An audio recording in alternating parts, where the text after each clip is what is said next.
Olá, boa tarde. 25 de abril e a TV Assembleia transmite agora a reunião da Frente Parlamentar da Advocacia, que vai debater o tema direito condominial. A iniciativa é do deputado Mazinho dos Anjos. Acompanhe os trabalhos.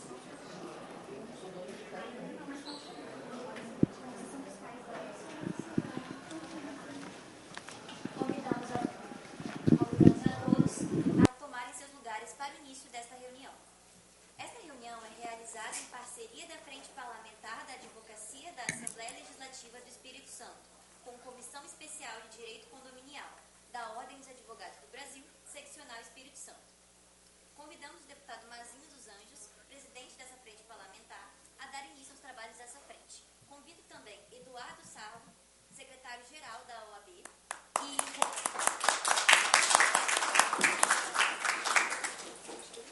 e Rosiane Costa, presidente da 20ª subseção da OAB, de Domingos Martins e Marechal Floriano.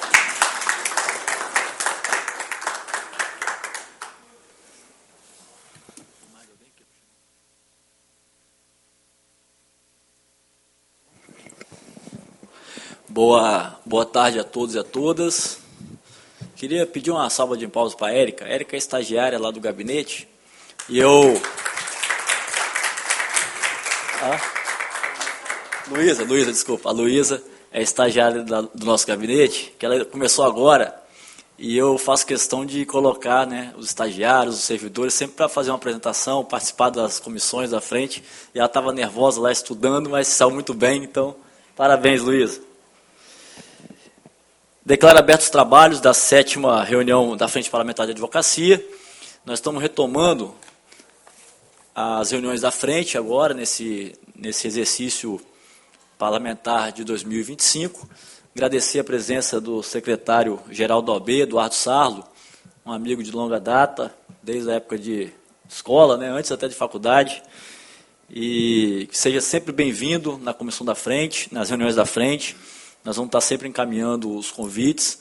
O objetivo da frente, ela foi criada pelo ato 971, em 29 de março de 2023, logo no início do nosso mandato aqui como deputado estadual. Foi publicado no Diário Decreto Legislativo de 31/3 de 2023 e a instalação dela foi no dia 16 de maio de 2023. E essa frente tem como objetivo debater e fomentar aqui na Casa de Leis, aqui na Assembleia Legislativa do Estado do Espírito Santo, ações, iniciativas que visam garantir a atuação dos advogados e principalmente a defesa das prerrogativas dos nossos advogados.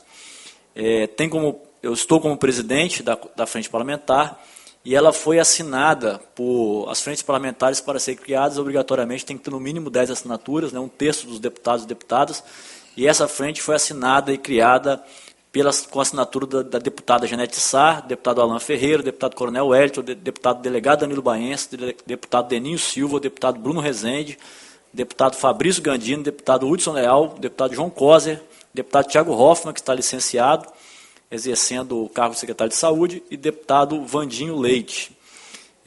Também tinha como secretário executivo dessa frente, nós vamos hoje deliberar a alteração, o deputado Lucas Caramuça, só que o deputado Lucas disputou a eleição de prefeito ano passado e ganhou a eleição de prefeito de Linhares. Então, ele não é mais deputado, então não faz mais parte agora da frente. A proposta dessa reunião é, primeiro, relatar as atividades da frente, fazer um breve resumo. Segundo, indicar o novo secretário executivo da frente parlamentar. E terceiro, debater o tema aí da advocacia condominial. Foi um pedido que foi feito ao gabinete após uma matéria de repercussão sobre a questão da contaminação do concreto armado na Grande Vitória devido à adição de FGD. Então nós vamos ter duas falas da doutora Érica e da doutora Leidiane sobre o tema e depois a gente abre para que se alguém quiser fazer algum comentário e manifestação. Algumas ações aqui que eu vou passar em relação à frente, foi protocolado um projeto de lei, todos esses projetos, essas sugestões vêm da classe, da OAB, da advocacia, então a gente coloca novamente agora à frente à disposição da OAB para sugestões, indicações de projeto de lei, de qualquer tipo de benefício que que queiram apresentar para a Assembleia Legislativa. Então, foi apresentado esse PL 216/2023, que instituiu o Dia Estadual da Defesa das Prerrogativas e Valorização da Advocacia, a ser comemorado anualmente no dia 24 de março, mês passado, incluindo-se no calendário oficial do Estado do Espírito Santo, e foi aprovado esse projeto transformado em lei. Hoje é a Lei Estadual 11.801, de 10 de abril de 2023. Também foi apresentado o PL 325/24, que instituiu o Dia da Jovem Advocacia, que foi aprovado e transformado em lei, que é a Lei 12.216, de 16 de setembro de 24.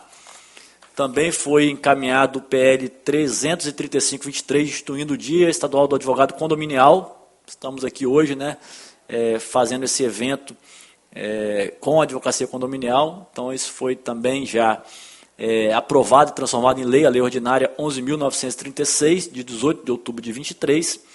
E o PL 445/24, que instituiu o Dia Estadual do Advogado Desportivo, que está aprovado recentemente e foi encaminhado para o governador para autógrafo de lei, a lei, autógrafo de lei 58/25. Então está no prazo para o governador sancionar ou vetar. E o PL 649/24, que institui o Dia Estadual da Mulher Advogada Capixaba, que está na CCJ aguardando parecer da comissão. Foi aprovado também, que eu não vi aqui na apresentação, um projeto de lei que desobriga a questão de assinatura de registro de firma por advogados em todos os processos administrativos do Estado do Espírito Santo. Tinha alguns órgãos, Eduardo, que insistiam ainda, né, em exigir do advogado cópia autenticada em cartório.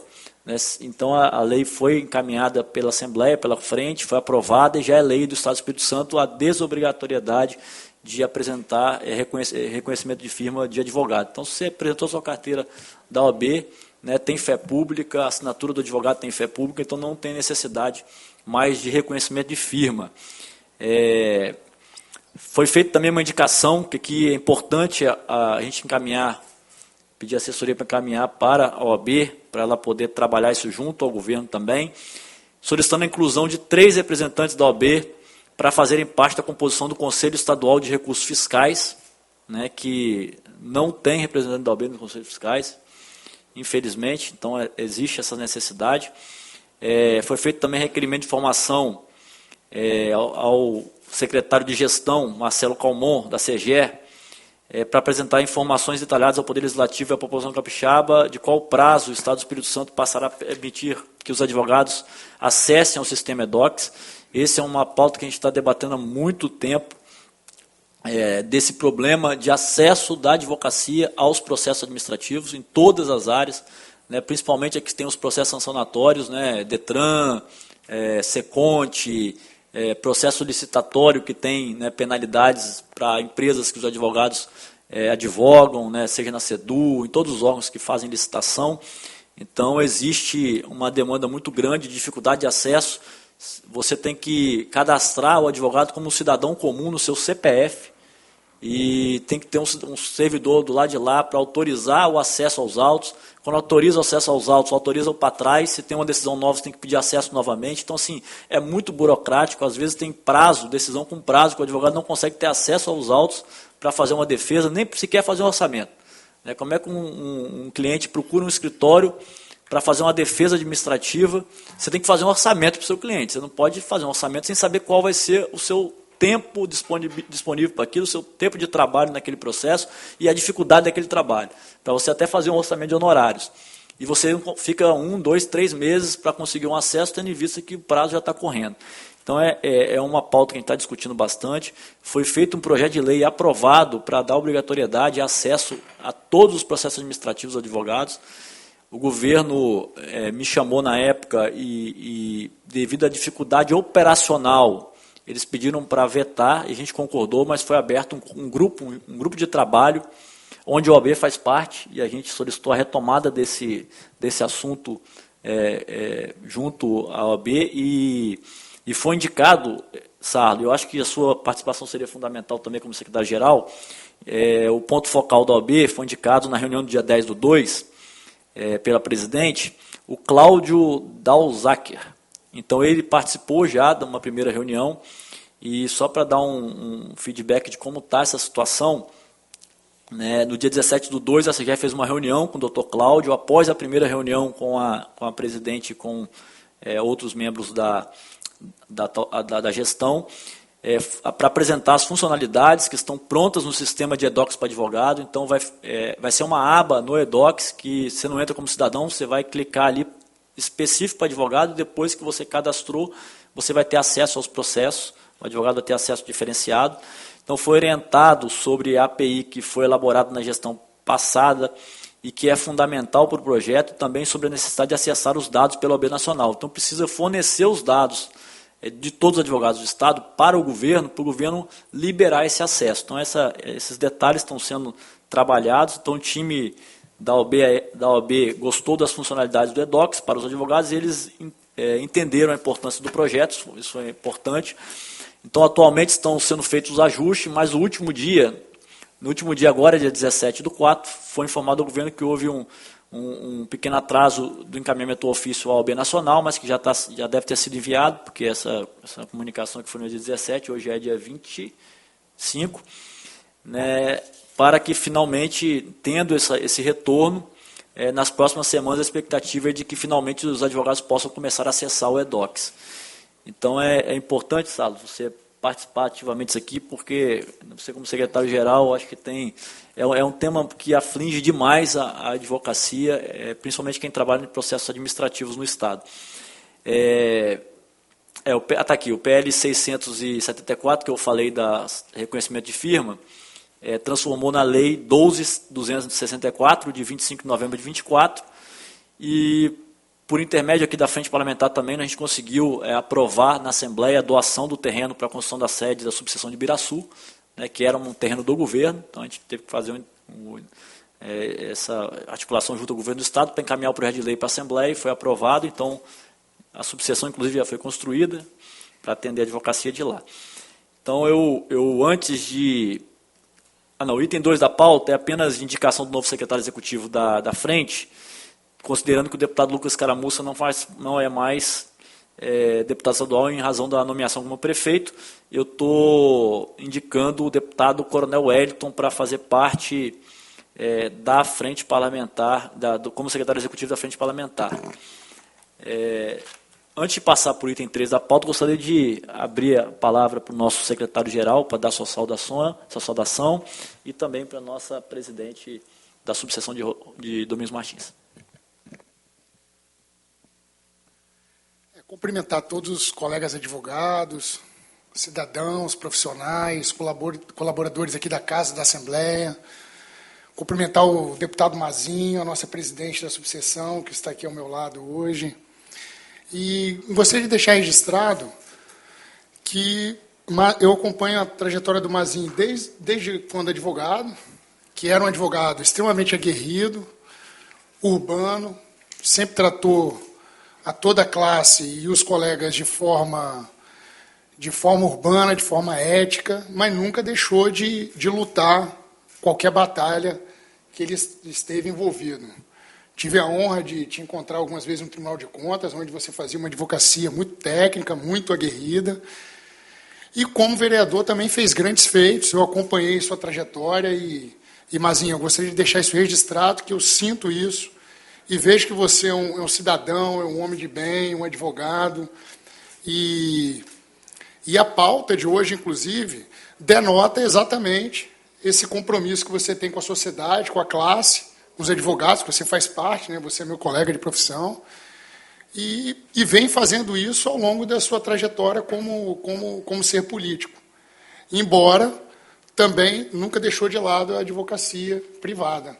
Então, eu deixo aqui meus parabéns e me sinto honrado por estar ao seu lado hoje, um cidadão, um parlamentar, uma pessoa que tem minha admiração e meu respeito, tá, Mazinho? Gostaria de deixar isso registrado na casa hoje. E parabéns a todos, vamos aos trabalhos. Obrigado. Recíproco. Passar a palavra para o nosso presidente.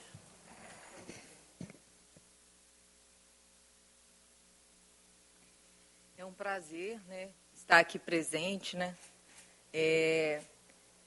com esse nosso deputado, que é nosso, porque, né, a gente lutou para que ele estivesse aqui, graças a Deus, estar aqui representando a nossa classe, valorizando a nossa classe, principalmente, né, essa comissão que eu participei com a nossa presidente Maline, né, que estará sempre no nosso coração, com o nosso secretário-geral, Sarro, que a gente já vem de longa data caminhando, e a todos que estão aqui. É um prazer imenso para mim, hoje, presidente da 20ª subseção da OAB das Montanhas, que é Marechal e Domingos Martins, e também como ex-integrante dessa comissão condominial, estar aqui valorizando essa área do direito que é tão exponente assim, no nosso Estado e agora tão necessária, né, deputado?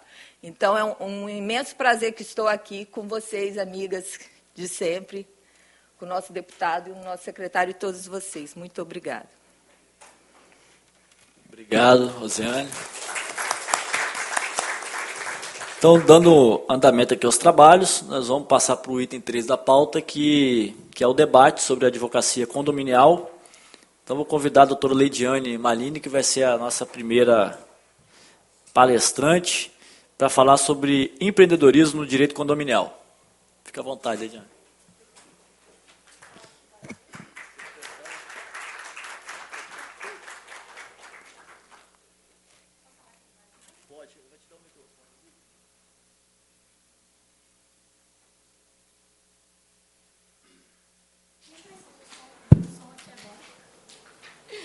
Boa tarde, obrigada.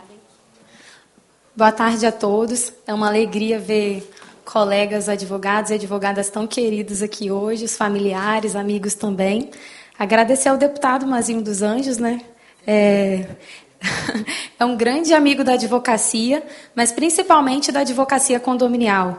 Em 2023, eu apresentei esse projeto para ele, de criarmos um dia para prestigiar o advogado condominial, e ele apresentei as justificativas. A justificativa foi a seguinte: as cidades hoje se desenvolvem dentro dos condomínios, e nós temos profissionais que são éticos, capacitados e trabalhando arduamente para que esse desenvolvimento das sociedades aconteça. E quando apresentei o projeto e a justificativa para ele, ele deu o encaminhamento legislativo necessário, e hoje estamos aqui pelo 2º ano comemorando essa data. Mas sem mais delongas, né? Vamos entrar no tema da palestra. A ideia aqui hoje é falar de possibilidades de atuação do advogado condominial para além daquela assessoria de partido que a gente já faz e as ações de cobrança. Eu consigo passar... Ah, tá, tem gente passando. Antes de entrar nas possibilidades... Ah, é você que passa. Tá bom, obrigada. Antes de entrarmos nas possibilidades propriamente ditas, eu quero fazer um panorama do mercado. E eu trouxe um trechinho de uma reportagem, e essa reportagem já está desatualizada, porque ela é de 2021. Ela diz o seguinte: mercado de condomínios, um PIB em ascensão. As áreas urbanas adensam cada vez mais, e os edifícios abrigam ano a ano um número maior de unidades.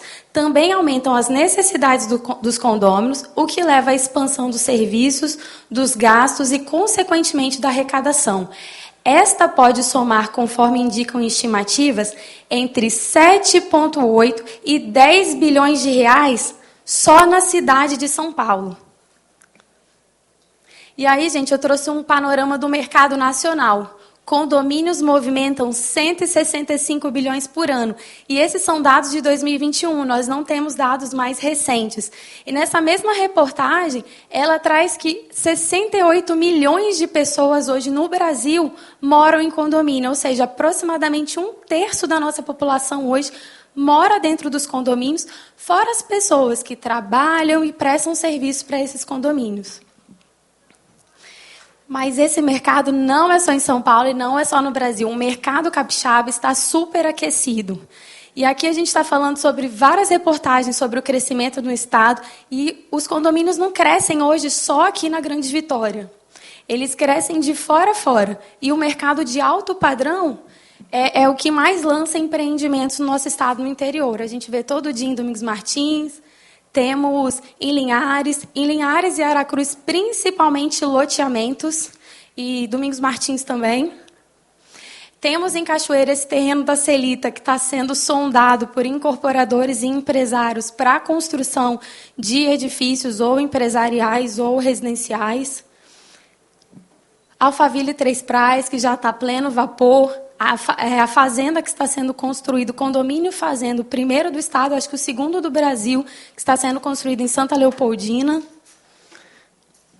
E a perspectiva do mercado imobiliário para 2025 é de continuar crescendo. Eu não sei se vocês reparam isso, mas como eu amo essa parte de condomínios, às vezes você vê, parece que não tem mais espaço. De repente, já tem um terreno ali vazio e uma obra começando. Então, apesar dos juros altos, apesar de todos os desafios do mercado, a tendência é o mercado continuar aquecido no ano de 2025. E aí vamos lá, né? Vamos falar das oportunidades, que foi o que eu prometi para vocês. Pode passar. A advocacia de partido, que é a mais comum, para condomínios e associações. E aqui, gente, nós precisamos ficar muito atentos, porque a advocacia de condomínio, ela funciona de um jeito, ela tem um regramento. E a advocacia para associações, que são para loteamentos, embora tenham aspectos assemelhados, são questões totalmente diferentes. Uma, por exemplo, são as ações de execuções, que muitos colegas que não são advogados especialistas na área, Vitor já está rindo ali, e insistem em entrar com ações de execução das taxas associativas. Mas se a gente olhar o artigo 784 do CPC, ele fala que as execuções são das cotas condominiais. Pode manter naquela página. A análise de contratos. Vocês viram no primeiro slide que, hoje em dia, os condomínios eles têm cada vez mais necessidade de serviços. Até 20 anos atrás, nós tínhamos um síndico morador, uma empresa que fazia contabilidade, às vezes nem boletos essa empresa precisava gerar, o caixa do condomínio era feito num caderninho, e hoje nós temos condomínios que têm até serviço de manobrista, massagista, profissionais de educação física, portaria virtual, e a gente precisa de um advogado especializado e capacitado para poder fazer a análise desses diversos contratos. Instalação de condomínios.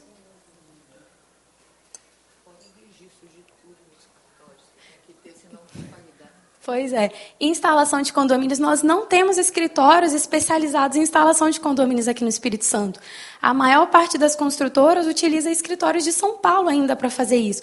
Então, é uma demanda que a gente tem hoje e que poderia estar sendo ocupada por qualquer um de nós. Adequação à LGPD.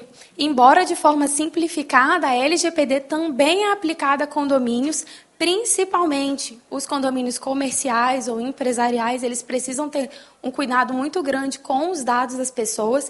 E eu só conheço, para falar a verdade, um escritório aqui no nosso estado que atende. E é uma demanda que cresce a cada dia. Regularização de condomínio. Eu não sei como é que é a demanda dos colegas, mas lá no escritório a gente recebe muitas demandas, principalmente vindas de Guarapari, porque muitos condomínios foram construídos, às vezes começou como prédio de um único dono, vendeu para um, vendeu para outro, e hoje em dia o pessoal está tentando instalar o condomínio e não consegue, precisa de um advogado capacitado para isso. Atualização de convenção e regimento interno. Tivemos a modificação na lei aí que trata sobre a questão da cobrança de juros, multa, atualização nas cobranças. Temos a questão do Airbnb, que também vou falar sobre isso um pouquinho mais tarde, mas eu tenho indicado aos clientes tratar isso como um ato de gestão. E a gente regulamentar como é que o condomínio vai funcionar, como é que vai funcionar essa alocação dentro do regimento interno, que aí a gente consegue proteger o condômino que comprou para investimento e conseguimos proteger também aquele que comprou aquele apartamento para poder fixar sua residência. Vícios de obra, e aí sobre vícios de obra, além dos que nós já conhecemos, a doutora Érica vai trazer mais uma nova oportunidade, tanto de solução como de bons honorários, né, Érica? Obras irregulares dentro de condomínio. Até trouxe um livro de presente para o meu amigo deputado, que eu escrevi um livro, um Instituto da Posse no âmbito do condomínio, e é uma questão possessória, a gente vai falar de ações possessórias também, mas o que deu start para eu escrever esse livro foi uma obra irregular dentro do condomínio que nós resolvemos no centro de Vitória.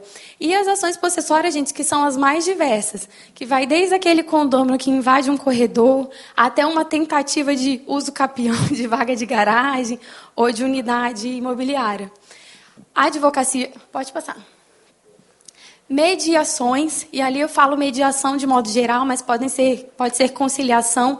Quem me conhece faz tempo, quem era membro da Comissão de Direito Condominial ou me acompanha nas redes sociais, a gente teve um caso lá no escritório que eu gosto muito de contá-lo. Foi referente a uma briga que a gente tinha homérica em um condomínio por conta de fumaça de cigarro. 2 moradores viviam em pé de guerra e tiravam a paz de todo o condomínio, porque o morador da unidade de baixo, vou dar um exemplo aqui, a 301 era fumante e o 401 a moradora não gostava. E era xingamento, batia na porta, ameaça de agressão, jogavam água. E foi aquela confusão que afligia todo o condomínio. E eu e o síndico muito corajoso também de aceitar a proposta, resolvemos convidar esses 2 condôminos para uma conversa. E aí colocamos eles numa mesa redonda. E foi uma das experiências mais legais que eu vivi enquanto advogada de condomínio. Era um condomínio de altíssimo padrão. Nós tínhamos ali 2 empresários. E aí o fumante pediu a palavra primeiro e falou, abriu o coração. Falou, fulano, eu sou fumante, minha esposa é fumante, meus pais são fumantes, meus sogros são fumantes, até a babá dos meus filhos é fumante. A gente já tentou parar de fumar para poder tentar resolver essa questão, mas a gente não consegue. É uma questão de saúde. E aí o outro empresário, morador do condomínio, uma pessoa muito distinta, muito séria, abriu o coração. Falou bem assim, olha, a minha esposa, nós sempre tivemos o sonho de ter um filho, ela acabou tendo uma gravidez tardia e nosso filho nasceu com alguns problemas de saúde. Dentre eles, um problema respiratório gravíssimo. Toda vez que você fuma lá embaixo, o meu filho tem uma crise aqui em cima. Por conta desses vários problemas, a minha esposa desenvolveu uma depressão e aí contou a história dele. Os 2 ficaram muito emocionados e o fumante fez uma proposta. Vamos fazer o seguinte... Você deixa suas janelas fechadas todo dia de 7 às 7h30 da manhã e de 7 às 7h30 da noite, que vai ser o horário de fumo na minha casa. No restante do dia você pode deixar tudo aberto, que vocês não vão ter problema nunca mais. Nunca mais recebemos uma reclamação no condomínio por conta disso. E foi o quê? Nós tivemos a coragem de chamar os condôminos para conversar num ambiente neutro e deixar eles falarem que às vezes as pessoas só precisam ser ouvidas. Mas vamos continuar. Assembleia de condomínio. Muitos condomínios, às vezes, não têm condições de ter uma assessoria jurídica, mas tem que enfrentar uma matéria mais complexa, que depende de um quórum qualificado, e necessitam de um advogado para fazer isso, ou para representar um condômino ou grupo de condôminos também. Vício de obra em apartamentos. A gente falou sobre vício de obras nas áreas comuns, mas a gente... muitas vezes tem vício de obra nos apartamentos. Lembrando que o advogado que atua para o condomínio não pode atuar também em defesa do condomínio, mas pode indicar os colegas.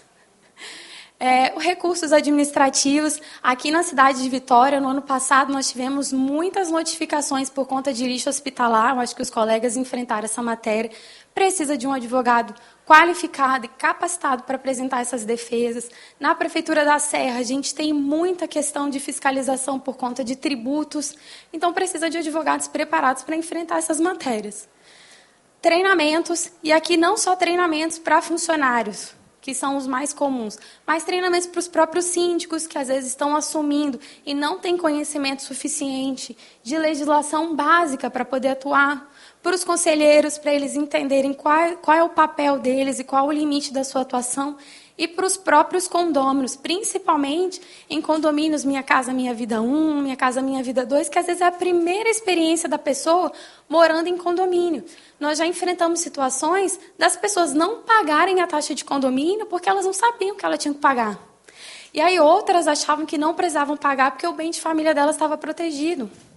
Outras pensavam que a taxa de condomínio, quem estava recebendo era a administradora. E a gente teve que literalmente desenhar.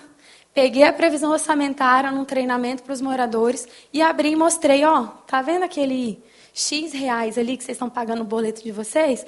É aquele moço que está lá na portaria, todo dia recebendo vocês, recebendo as encomendas. Vocês têm piscina aqui. Toda segunda-feira tem um rapaz que vem aqui limpar. Esse valor aqui é dele. Esse daqui é o meu. Eu fui destrinchando. Precisei fazer isso por, acho que 2 ou 3 meses seguidos. A Tainá vai se lembrar melhor. Até que o pessoal conseguiu entender o que eles estavam pagando. Pareceres. E aí, parecer é dos mais diversos temas. Há 10 dias atrás, eu dei um parecer para um fato muito triste que aconteceu num condomínio em que um cachorro acabou agredindo o outro e um deles foi a óbito. Então, questões de Airbnb, que todo dia aparecem situações de parecer. Síndico profissional, embora não seja uma profissão regulamentada e o CRA esteja tentando levar para ele essa questão, eu não vejo ninguém mais capacitado para ser um síndico do que um advogado. Nós sabemos como lidar com pessoas, temos o domínio da palavra, sabemos escrever bem, sabemos conduzir bem assembleias, então eu não vejo ninguém mais capacitado do que um advogado para ser um síndico profissional. E a cerejinha do bolo, né, de quem advoga para condomínio. Filé mignon, eu digo, que são as ações de cobrança e as ações de execução. Pode passar. A gente também tem a lei de assembleia virtual, que a gente tem muitos condomínios que querem fazer, mas não sabem como fazer e acabam buscando assessoria de um escritório. E aqui, sobre isso eu vou repartir uma experiência particular também e até falar um pouquinho de preconceito. Às vezes a gente acha que em condomínio com pessoas mais idosas, essa modalidade não vai funcionar. No condomínio que a gente tem que mais funciona, é um condomínio que o condômino mais novo deve ter 65 anos. A gente tinha uma participação ali entre 10% e 15% de condôminos em assembleia. Hoje a gente tem quase 50% do condomínio participando. Então, vale a pena testar. A lei de multipropriedade é uma legislação específica que precisa de advogados se preparando também para poder atuar. A gente já tem um aqui no estado que está trabalhando nesse modelo, que é o Parque do China. Lei de stalking. E aqui a gente fala, às vezes, de perseguição do síndico com condômino, de condômino com síndico, de morador com trabalhador do condomínio. Então, tem essa demanda também, é uma demanda mais voltada para o criminal, não é minha praia, mas sempre tenho indicado para colegas quando aparece lá no escritório. Mas sobre isso, eu assisti uma palestra lá em São Paulo, e um juiz de Capão Redondo, salvo engano o nome da cidade, ele falou uma coisa que me marcou bastante, porque, enquanto advogados, nós somos os primeiros juízes da ação. E ele falava que o síndico ele precisa ter uma moral elevada, assim como o juiz de futebol. E ele explicou, o síndico ele não pode se sentir ofendido porque alguém xingou a mãe dele. Porque se o juiz de futebol for processar qualquer pessoa porque xingou a mãe dele no calor de uma partida, ou o síndico se sente ofendido por qualquer coisa no calor de uma assembleia, ele está no lugar errado. Isso mudou meu olhar sobre a advocacia. Tem alguns anos que eu ouvi essa palestra, mas é uma coisa que eu sempre reparto com os colegas síndicos, com os amigos síndicos, com as pessoas que estão querendo se candidatar. Você está, de fato, preparado para assumir essa função? Lei de mudança de destinação foi uma lei criada com um espírito bom do legislador, né, de resolver os problemas dos centros das cidades, mas que acabou se tornando uma lei geral. Particularmente, eu acredito que, quando os tribunais enfrentarem essa questão, ela vai ser declarada inconstitucional, mas, por enquanto, está valendo e vai precisar de advogados para assessorarem os condomínios nessa demanda e nas assembleias. Decisão sobre Airbnb, tema mais polêmico no Estado hoje. Eu sempre falo com os clientes que nós devemos tratar isso como atos de gestão, embora a gente tenha decisões diversas. O STJ ainda não pacificou o entendimento, mas eu particularmente acredito que quando o STF enfrentar essa situação, ele vai analisar à luz da Constituição, então vai analisar à luz do direito de propriedade, e a decisão vai ser mudada. Então, assim, é minha opinião pessoal, eu sei que aqui 90% dos colegas discordam de mim, mas eu penso que é mais fácil, é mais interessante para o condomínio ele regulamentar essa questão, criar regras que atendam a todos os condôminos. Esse é o papel do gestor e esse é o papel do advogado, levar soluções, não criar barreiras, porque criar barreira, proibir é muito fácil. Criar uma solução que atenda a todos é mais difícil, mas eu penso que seja o caminho mais acertado. O tema 492 do STF, 882 do STJ, que trata sobre a inconstitucionalidade da taxa de associação, e aí a gente tem os marcos temporais que tratam que trouxe a legislação futura. Então, a gente precisa de advogados estudiosos para poder fazer a defesa dos associados, né, dos moradores de loteamento nessas questões. Utilização de área comum por inadimplente, embora já seja um tema batido, como todo dia nós temos síndicos novos sendo eleitos, quando a gente pega condomínios com inadimplência muito alta, é um assunto que volta, assim como a questão dos animais em condomínio. Eu tive a oportunidade de conversar com o ministro Massami Ueda, quando estive em um evento em São Paulo.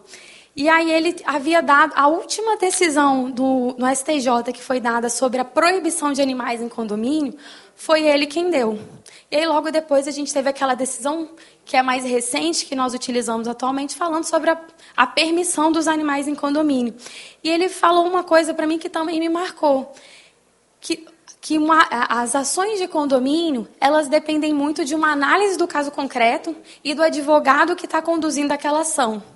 O advogado que havia preparado a ação a favor do condômino havia construído ela de uma forma muito superficial, de modo que ficou mais seguro para o judiciário aplicar a norma proibitiva que estava na convenção. Então, acho que isso ali foi um conselho. Estuda bastante para você aprender a manejar os mecanismos processuais. E aí eu deixo essa dica para os colegas. Eu trouxe aqui também, isso aqui a gente já está saindo um pouquinho do condomínio edilício, que é o prédio de único dono, que a gente tem bastante demanda sobre isso também, e depende, e às vezes precisa da elaboração de um regimento interno, às vezes a pessoa constrói um predinho ali com um monte de kitnet e precisa organizar horários de mudança, horário de barulho, horário de lixo, e precisa de um advogado para poder preparar esse documento. Elaboração de contratos, a cobrança, ações de despejo e as próprias mediações entre locador e locatários. Essas são algumas oportunidades, a Érica vai trazer algumas outras. A gente ainda tem alguns desafios que eu considero muito importantes na advocacia condominial, que a principal delas é a concorrência desleal das administradoras de condomínio, mas sobre isso a gestão passada da OAB, sob a presidência do presidente Risk, caminhou bastante com as ações civis públicas e os TACs que foram firmados com algumas empresas. Eu acredito que essa gestão vai continuar com esse trabalho. A concorrência desleal do sindicato também, que a OAB também iniciou essa tratativa para resolver essa questão, e do próprio colega. E aí eu falo do próprio colega e aquele advogado despreparado, que resolve atuar na área condominial sem se preparar. E aí ele fecha um contrato de partido com o condomínio, mas ele foca só na cobrança. Ele cobra um valor baratinho, um valor bem aviltante, e aí ele foca na cobrança e não presta os outros serviços que o condomínio precisa. Análise de contrato, pareceres, a elaboração das multas, uma atuação séria nas ações judiciais. E isso daí vai desvalorizando o mercado para todo mundo. Mas como que a gente resolve isso? Ao invés de baixar o preço para chegar nesse colega, a gente tem que manter o nosso preço. Porque quando ele recebeu uma proposta da Leidiane no valor, uma proposta do Vitor no valor assemelhado, uma proposta da Érica no valor assemelhado, aquela proposta que está lá, às vezes, 1/4 daquele valor, ela vai ser descartada.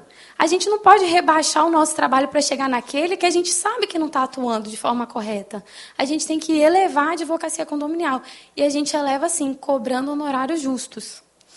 E uma última dificuldade, que é a falta de qualificação. A gente não tem cadeiras de imobiliário nas faculdades. Na verdade, temos uma hoje que tem, em Vila Velha. A gente é muito carente, mas estuda imobiliário de modo muito geral. Temos poucas pós-graduações na área condominial e algumas muito fracas, muito superficiais. Então, depende muito de um esforço muito grande do advogado para ele se tornar um especialista nessa matéria. Mas, assim, estou muito feliz de estar aqui hoje, nesse plenário, dividindo com colegas que eu sei que são grandes estudiosos. É isso, deputado. Ediane, compõe a mesa com a gente, que aí eu vou convidar a Érica para fazer a sua palestra também. A Érica Lacerda, o tema é grave contaminação do concreto armado da Grande Vitória. Enquanto a Érica se dirige aqui para a sua palestra, queria aproveitar e colocar também aqui uma situação que está em debate iminente, que é de interesse da advocacia, principalmente também de vocês na área de imobiliário, é sobre a tabela de emolumentos e os atos notoriais de registro. A tabela é de 2001, é uma tabela que, para vocês terem uma ideia, a partir de R$200 mil e um centavo, ela cobra 6.930,18, que é o mesmo no apartamento de 1 milhão, 10 milhões, 20 milhões. Então, assim, Sarlo, o pobre está pagando a mesma coisa que o rico bilionário para conseguir registrar o seu imóvel, que ele às vezes ele fica a vida inteira para comprar. E acaba o quê? Que ninguém registra, né? A pessoa paga uma Minha Casa Minha Vida a vida inteira, chega na hora de registrar, ele não consegue, porque o custo é muito alto. Pra vocês terem uma ideia, o comparativo que o próprio TJ fez, o Rio de Janeiro, até 221 mil é R$2 mil. Bahia, até 235 mil é R$1.700. Né? Aí o tribunal fez o comparativo do Brasil inteiro. Né? Então a nossa tabela é muito desatualizada, ela tem mais aí de 20 anos, né? São 24 anos que não tem atualização. Esse tema a gente está debatendo bastante, a Assembleia Legislativa com o tribunal. O tribunal já tem uma proposta aprovada no pleno para fazer a readequação.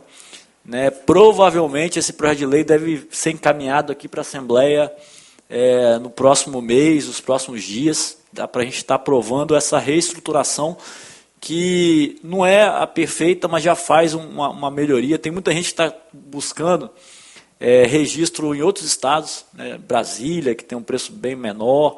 Então isso prejudica também a arrecadação aqui no estado do Espírito Santo. Então é um tema importante que eu acho que a OAB tem que participar, né? Os advogados têm que participar como um todo. Então provavelmente essa discussão vai chegar aqui na Assembleia nos próximos dias, aí, próximo mês, para a gente analisar a tabela que vai ser proposta pelo TJ e fazer essa readequação para melhorar principalmente para as pessoas que mais precisam. Né? Não pode um pobre pagar mais de R$10 mil para conseguir registrar um imóvel de R$200 mil, né? Bem mais de R$10 mil. Então é muito caro. Então acho que essa tabela realmente tem que ser readequada, está sendo feita, tem uma proposta já aprovada no pleno do tribunal, e quando chegar aqui na Assembleia, eu acho importante todos participarem e estudarem, e se for necessário fazer algum tipo de ajuste. Então, passo a palavra para a Érica. Vai falar daqui, Érica? Fica à vontade. Érica, só fazer um adendo. Fica à vontade, deputado Sarlo. Deputado, só para a gente Nosso ter uma... secretário Sarlo. Obrigado. Não. Quem sabe. Não, mas só para fazer um adendo, hoje qualquer cidadão que compra um imóvel, ele recolhe 2% de TBI de cara, tem que fazer uma escritura pública no cartório de notas de compra e venda, que custa também, no mínimo, R$ 6.900, e quando vai registrar o imóvel, paga mais, no mínimo, R$ 6.900.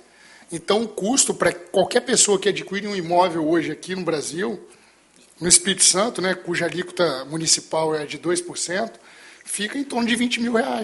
É muito caro. Então, esse tema merece uma abordagem, sim, da Assembleia. Parabéns, novamente. Nós vamos ouvir a palestra, depois eu vou abrir para perguntas da palestra sobre esse tema, se alguém quiser ficar à vontade. Pode ser assim? Que aí fica melhor, porque senão abrir a discussão, aí muitas pessoas vão querer falar. Então vamos ouvir a Érica, depois eu abro para a discussão, ok? Tem um microfone ali embaixo? Porque tem aqui na frente, mas se tiver um solto depois, deixa... Isso, ok, obrigado. Já está ali. Boa tarde a todos. Acho que tá assim. Tá assim. Boa tarde a todos. Gostaria de primeiro agradecer ao deputado Mazinho dos Anjos pela oportunidade de trazer esse tema. É uma grande satisfação minha por estar aqui hoje, uma honra poder falar com meus colegas, né? Também aqui, que a gente está acostumado. Estou com saudade de vocês, a gente estava acostumado a estar juntinho, né? Pelo menos todos os meses. Agradeço a presença de todos da área do condominial que estão aqui presentes, os demais que vieram ouvir o tema. Bem, meu tema não é tão feliz como o da minha amiga ali, colega de profissão, Leidiane.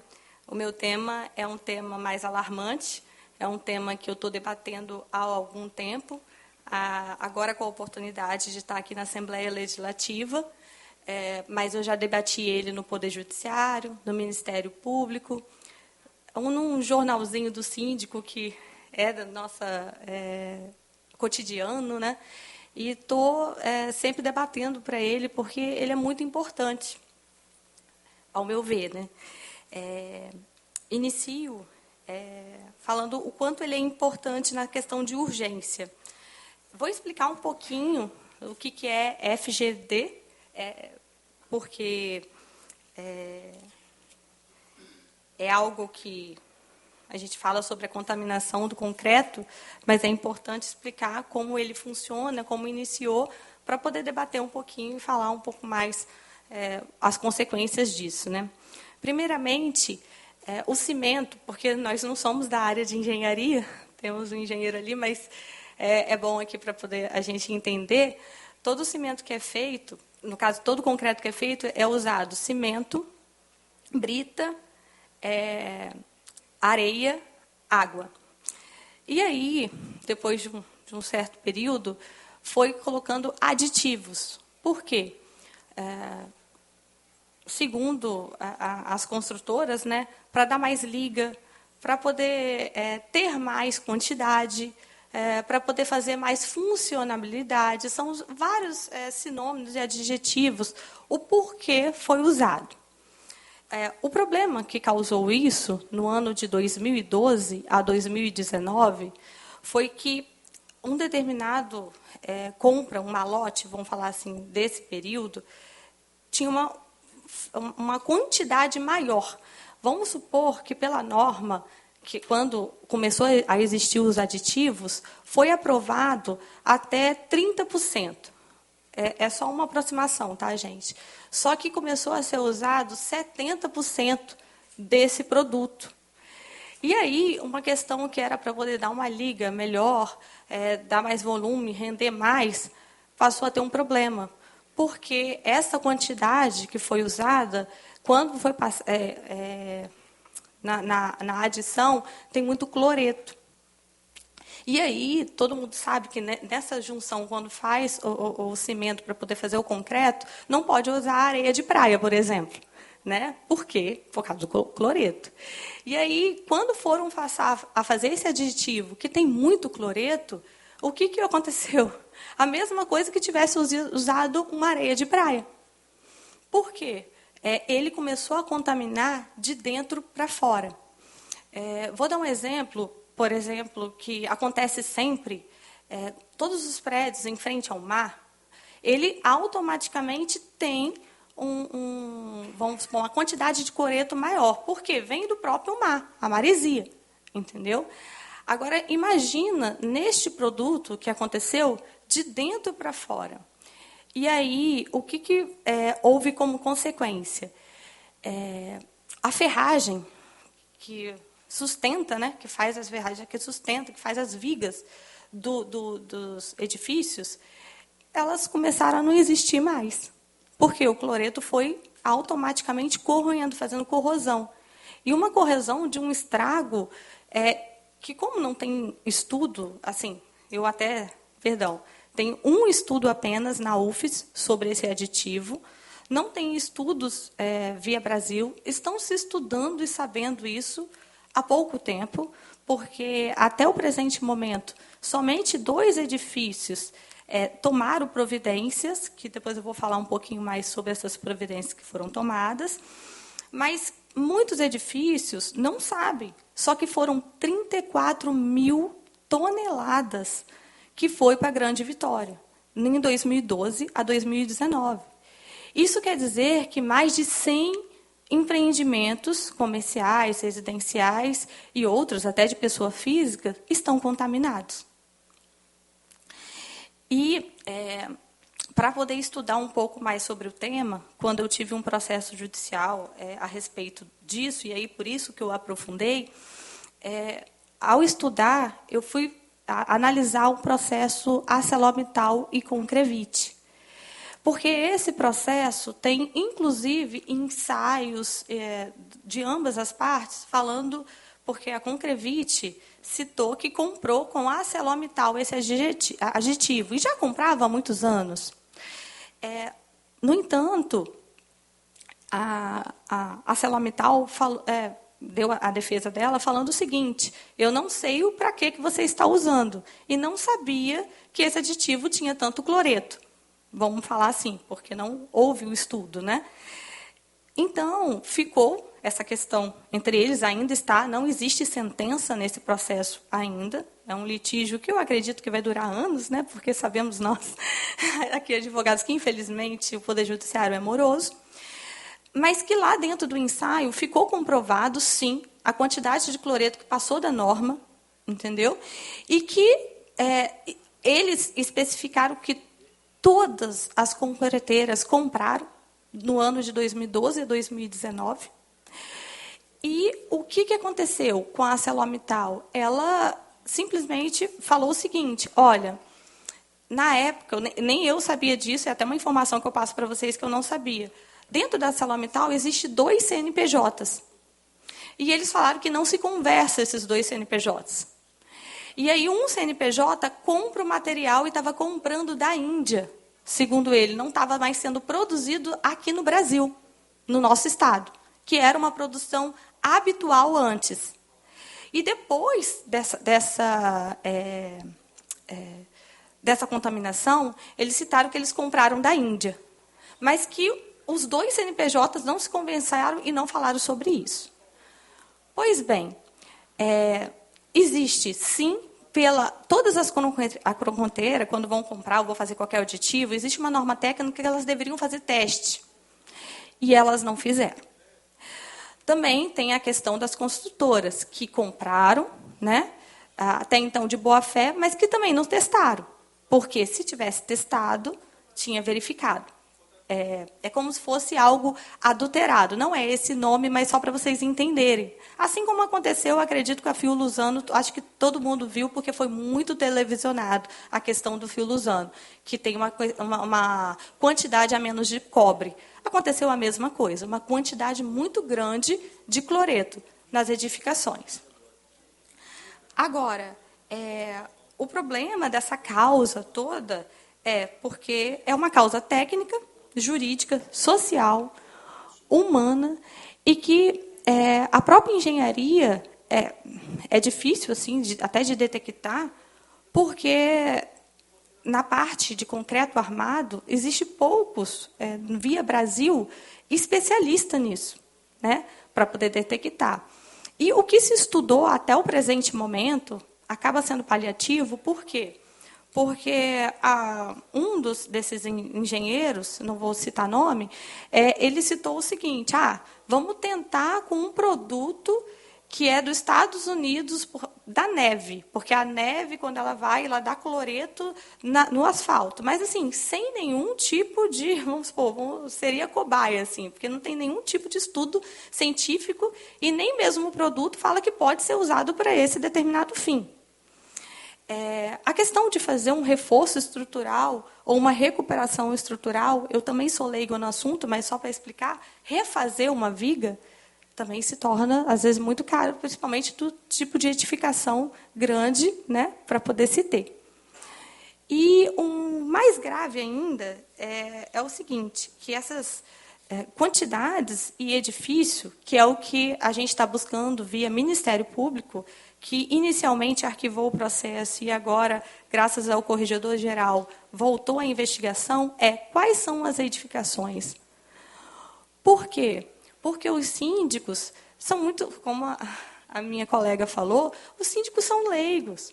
Os síndicos, eles estão ali, às vezes é morador, eles não sabem o que está acontecendo e não sabem dessa situação. Tanto é que estou aqui falando, estou tentando divulgar o máximo. Por quê? Para poder eles tomarem as medidas, porque os síndicos que tomaram as medidas já estão com dificuldade de resolver. Imagina um síndico que não tomou medida e que nem sabe que o prédio dele está contaminado. E aí, só para vocês entenderem o risco disso e por que foi para o Ministério Público, porque o Ministério Público ele não atua, os colegas sabem, em situações ali, de um condomínio em si. Só que o próprio prédio que eu atuo, ele está na Rodovia do Sol. Então, quando passar os veículos ali, os pedestres, não está se tratando mais de um condomínio, está se tratando da sociedade, que estão ali andando. E mais, A outra questão importante é que um outro edifício que não é do meu poder está ali, perto da frente do mar, aonde tem na região que a gente chama de Triângulo de Vila Velha. Entendeu? Além disso, uma coisa que eu levei ao Ministério Público também é muitos que compraram sua casa própria são idosos. Os idosos, a gente tem uma idade para poder fazer financiamento. Depois de certa idade, o idoso não faz mais financiamento. Então, aquele imóvel ali é o único imóvel da vida dele. E aí? Para onde que eles vão? Só para vocês entenderem mais especificamente como assustador uma edificação ela tem uma vida útil de 50 anos. Essa, pela norma técnica, que tem que ter.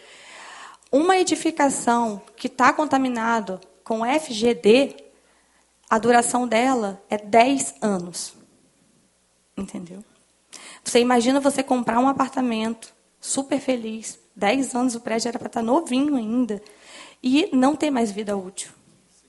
E aí fazer manutenções caras, pensar em recuperação estrutural ou reforço estrutural, e N outras situações que pode acontecer. Por exemplo, onde eu atuo, a varanda é de balanço.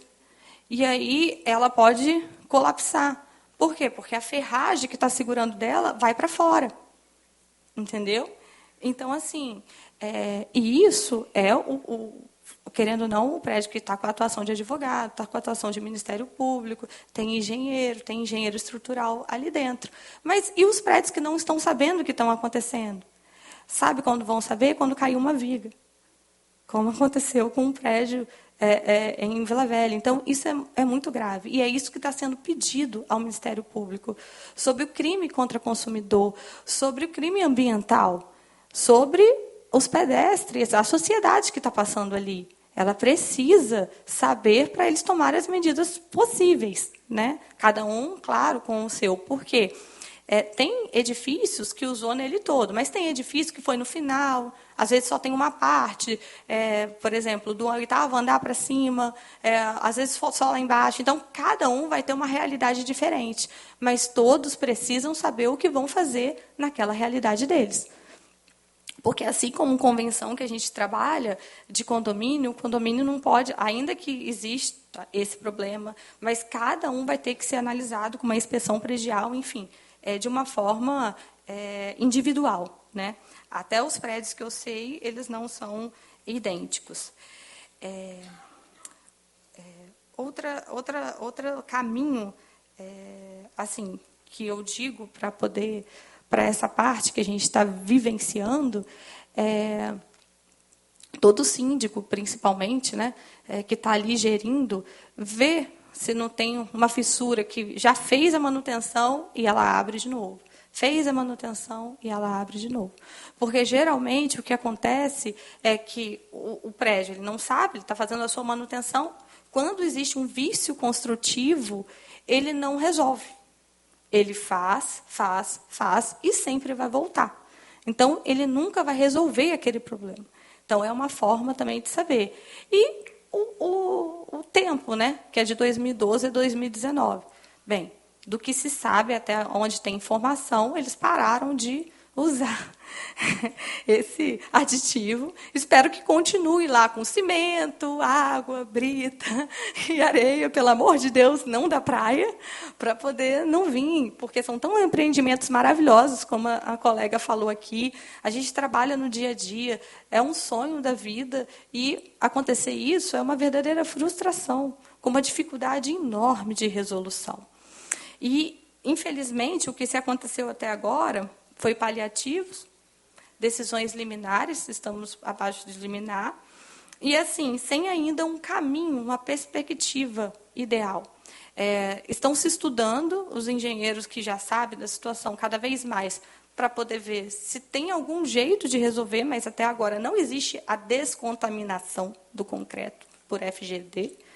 E o que dá para poder fazer até o presente momento é procurar saber o que fazer naquele edifício, para poder solucionar o problema o mais rápido possível. Então, os colegas, né, que estão atuando ali no condomínio, se souberem alguma coisa, é importante atuar, é importante, e eu espero que eu consiga aí levar o Ministério Público para poder fazer uma ação pública sobre isso, pela quantidade de empreendimentos. Não só saber quais são eles, mas pela quantidade.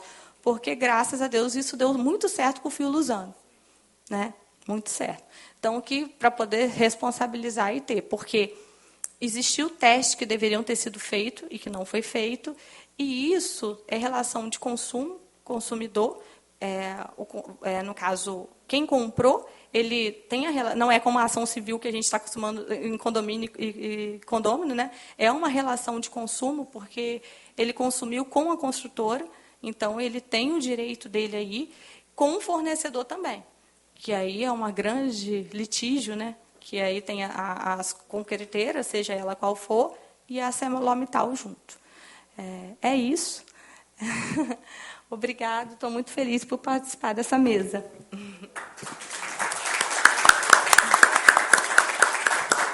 Obrigado, doutora Érica, por trazer esse tema, né, tão preocupante e alertar, né, a população sobre esse problema que está acontecendo. E eu vou solicitar, se possível, que você encaminhe esse pedido que vocês fizeram ao Ministério Público, para a gente poder reforçar pela frente parlamentar esse pedido, né, para levantar realmente quais são os prédios que têm esse problema, para poder fazer principalmente a prevenção. Então, a gente está à disposição aqui para contribuir. Eu queria agradecer tanto a doutora Lediane quanto a doutora Érica pela apresentação. E como nós estamos aqui faltando mais ou menos 35 minutos para encerrar a reunião, e tem que fazer homenagem, tem 9 advogados e advogadas que vão ser homenageados, eu queria abrir aqui 15 minutos para a gente fazer, algumas pessoas queriam fazer algum tipo de pergunta para a mesa, e o tempo de pergunta e resposta ser esses 15 minutos para dar tempo da gente fazer a homenagem desses 9 advogados e advogadas que vão ser homenageados. Então, quem gostaria de fazer alguma pergunta, alguma fala? O microfone está aí? Pode passar, por favor. Aí pedir para quem for falar, se apresentar e tentar ser bem sucinto na fala, para a gente poder otimizar nosso tempo. Obrigado, porque tem que finalizar, teve a Assembleia.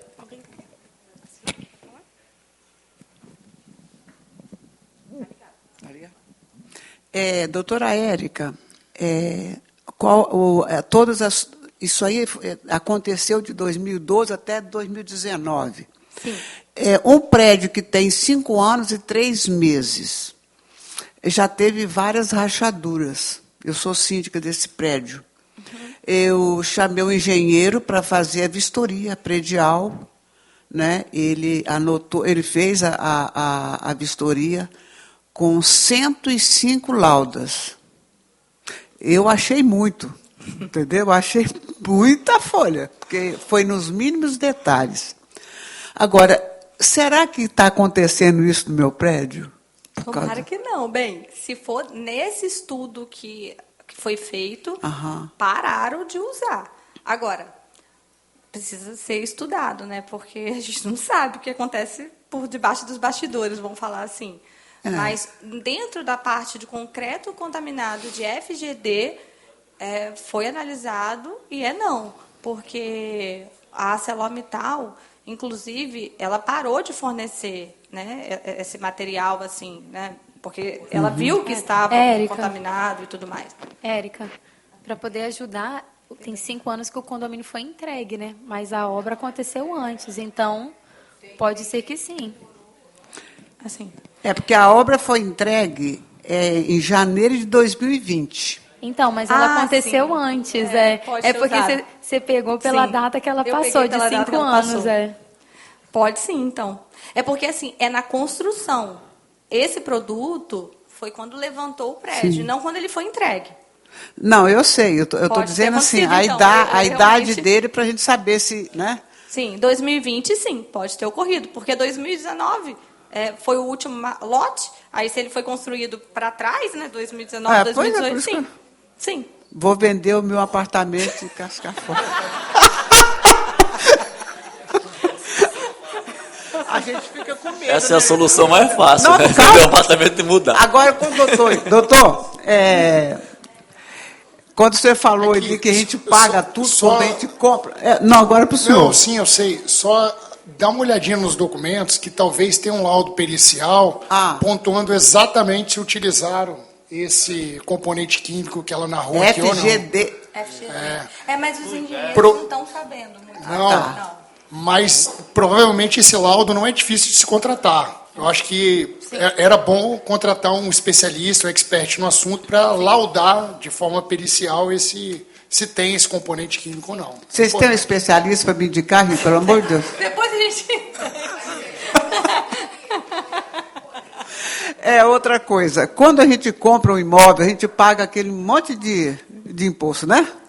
Se a gente for vender aquele mesmo imóvel, paga aquele monte de coisa. Se for transferir para o filho, paga a transferência. Se for fazer doação, paga a doação. O que eu posso fazer para não ter que pagar tanta coisa para o governo, doutor? Não, quando a senhora vende o imóvel, você não paga tributo nenhum, não. Você só paga tributo se tiver ganho de capital. Aí você paga imposto de renda, tem que pagar. Essa alíquota tributária que eu mencionei é uma alíquota cuja a natureza jurídica dela deriva do município. Quem recebe é o município. Então, geralmente não, sempre quem paga é o comprador. Então, agora, por exemplo, se a senhora vender seu imóvel pelo mesmo valor que você comprou, você não vai ter acréscimo de patrimônio, com isso você não paga nada. Você só recebe o dinheiro do imóvel. Se comprar, então eu vou ter que trocar de corretor. E se comprar um apartamento um outro apartamento no período de 6 meses, você não paga também o ganho de capital, não é necessário se o valor foi maior, dentro daquele valor da venda. Bem lembrado. Agora, o corretor, desculpa, tem que pagar. Geralmente, a corretagem de venda, assim, praticada em mercado, ela alcança a monta de 5% do valor do imóvel. Tá? Geralmente, mas pode ser mais, pode ser menos, depende do que você acordar com o seu corretor de imóveis. Tá? Porque o meu corretor, ele que cuida dos meus imóveis, que eu não quero trabalhar mais, que eu só quero ficar. Aí eu falei, eu quero que você venda aquelas 3 salas de Jardim Camburi. Aí tudo bem. Falei para ele quanto que eu quero, tal. Aí ontem ele me telefonou e falou assim, tem uma proposta aqui, mas você sabe que você tem que pagar aqui 8% do valor da venda. Eu falei assim, mas o que é isso? Estou entendendo você não. Entendeu? Então, poxa, por isso que eu estou falando. Se a gente compra, paga. Se vende, paga. Se transfere, paga. Deve ser os honorários dele. Negocia, tenta baixar um pouquinho. Ele falou que tinha que pagar isso na prefeitura. Os honorários dele eu sei. Agora, por quê? Eu falei assim, não, amanhã eu vou ficar sabendo de direitinho. Não falei com ele, não. Amanhã eu vou ficar sabendo disso direitinho, porque eu acho que depois não é por aí também, que encerrar, você conversa com aqueles aqui, que eles vão te dar uma boa assessoria. Não, a doutora Leidiane ali, eu falo com ela quase todo dia no telefone. Não, eu vejo o zap dela, eu sei de tudo que ela manda para mim. Está tudo copiadinho, tudo escritinho, bonitinho. Que ela é ótima. Doutora Érica também, eu tenho alguma coisa escrita sua lá sobre isso aí também. Mas depois eu quero tudo que vocês falaram aí, tá, gente? Porque eu adoro colecionar isso. Está gravado na TV Assembleia. Eu quero isso. Transmissão reprise vai ser quando? Por favor. Me ajuda. Não sabe ainda, né? Mas vai ter transmissão, depois a assessoria passa para a senhora. Alguém quer o microfone? Não tendo mais ninguém que gostaria de fazer pergunta, então eu vou... Oi?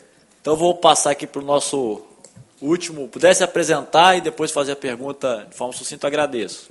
Deputado, antes de mais nada, boa tarde a todos e a todas. Eu sou o engenheiro Maurício Cioto, tenho atuado junto com a doutora Érica, fui eu que inicialmente descobri esse produto contaminando o edifício Sunset Residência, e desde 2018 a gente vem tentando, primeiro entender o que estava acontecendo, porque nós estávamos todos sendo enganados. Posteriormente, em 2021, ajuizei um procedimento junto ao Ministério Público, onde a gente tenta já conseguir dentro desse procedimento essa tal relação, que as 7 concreteiras adquiriram 34 mil toneladas desse produto, utilizando desde 2012 a 2019, e desde então forças ocultas vêm tentando impedir que a gente avance. Tá? O meu pedido junto ao Ministério Público é tão somente que as concreteiras informem quais são os empreendimentos. A doutora Egg comentou 100, mas eu diria que são centenas de empreendimentos que foram contaminados e que ninguém... A gente tem conhecimento de 16, 18, né, em situações gravíssimas. Nós temos uma síndica aqui que está de um prédio onde as varandas já estão interditadas e o prédio, por recomendação nossa, já deveria ter sido desocupado, mas, infelizmente, a justiça, como a doutora Érica comentou, é muito lenta e acho que estão esperando. A gente teve uma decisão importantíssima agora do presidente,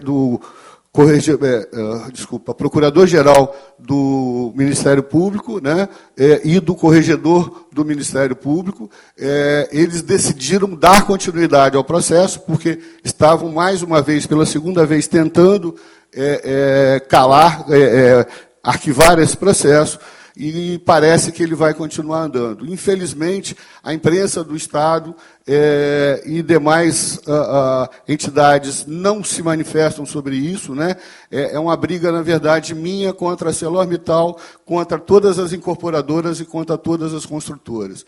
E, infelizmente, o que me parece é que estão esperando, e eu deixei isso claro junto ao Ministério Público, estão esperando morrer centenas de pessoas para depois tomar alguma providência. Então, eu reitero, peço desculpas aqui por prolongar essa conversa, mas reitero o pedido da doutora Érica. Seria importantíssimo que, nessa casa, a gente já tentou outra vez, com a Comissão de Direito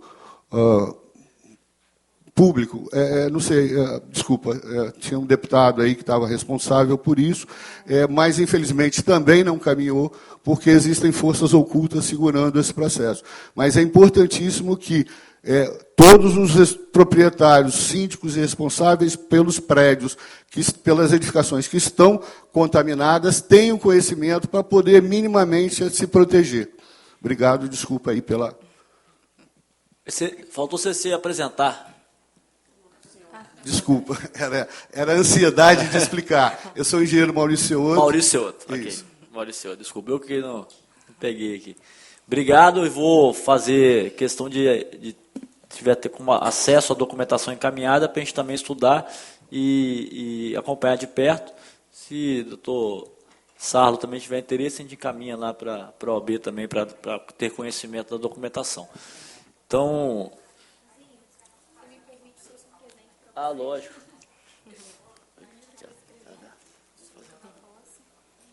Agradecer aqui, ó, show. Instituto da Posse no âmbito do condomínio edilício, doutrina e jurisprudência. Então, obrigado. Depois a gente faz uma foto na frente. Eu vou fazer o encerramento para a gente fazer as entregas e a gente faz na frente. Então, eu queria primeiro agradecer aqui a presença de todos e todas.